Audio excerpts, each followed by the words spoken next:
SIR নিয়ে কোনো আতঙ্ক নেই, এই বিষয়ে অযথা আতঙ্ক সৃষ্টি করার চেষ্টা করা হচ্ছে তৃণমূলের তরফ থেকে। কেননা মুখ্যমন্ত্রী নিজেই এসআইআর ফর্ম পূরণ করেছেন, বললেন বিজেপি নেত্রী লকেট চট্টোপাধ্যায়। তিনি আরো বলেন, ওপার বাংলার যে সমস্ত হিন্দু শরণার্থী এদেশে এসেছে তাদের কারো নাম বাদ যাবে না। এছাড়াও যেখানে অন্য কোনো কারণে মৃত্যু হলেও এসআইআর এর নাম জড়িয়ে দেওয়া হচ্ছে। এটা শুধুমাত্র আতঙ্ক ছড়ানোর জন্যই করা হচ্ছে বলে অভিযোগ করেন বিজেপি নেত্রী। ঠিকই বললেন লকেট চট্টোপাধ্যায়, শোনাবো আপনাদের। দেখুন, কোনো এসআইআর আতঙ্ক নেই।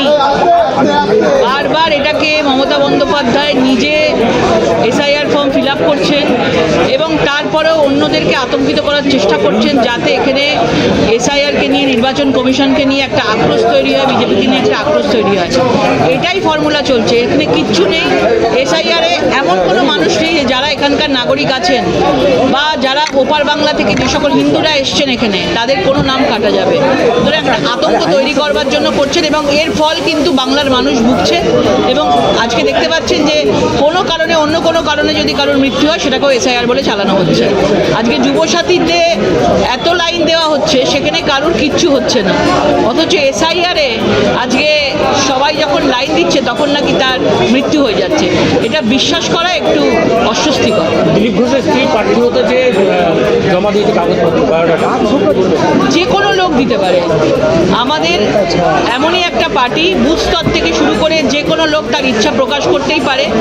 এবার সেটা ঠিক হবে আগামী দিন যখন ক্যান্ডিডেট সিলেকশন হবে, তখন যারা থাকবেন সিলেকশনের দায়িত্বে তারা করবেন।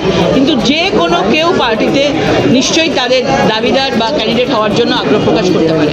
প্রধানমন্ত্রী একটা টুইট করেছেন, স্বামী রামকৃষ্ণদেব বলেছেন এই নিয়ে তৃণমূল সোচ্চার হয়েছে যে বাংলার মনীষীদের এইভাবে অপমান করা হচ্ছে। দেখুন, তৃণমূলকে দেখে মনে হচ্ছে তৃণমূল যেন কোনোদিন কোনো সময় কোনো মুনি ঋষিকে নিয়ে কিছু করেনি। বিদ্যাসাগরের মূর্তি ভাঙা আজকে আমরা দেখেছি, ঈশ্বরচন্দ্র বিদ্যাসাগরের মূর্তি ভাঙা। আমাদের ভিডিও ভালো লাগলে লাইক ও শেয়ার করুন, কমেন্ট সেকশনে আপনাদের মতামত জানান। আরও ভিডিও পেতে আমাদের চ্যানেলটিকে সাবস্ক্রাইব করুন এবং প্রতি মুহূর্তে খবরের আপডেট পেতে প্রেস করুন বেল আইকন।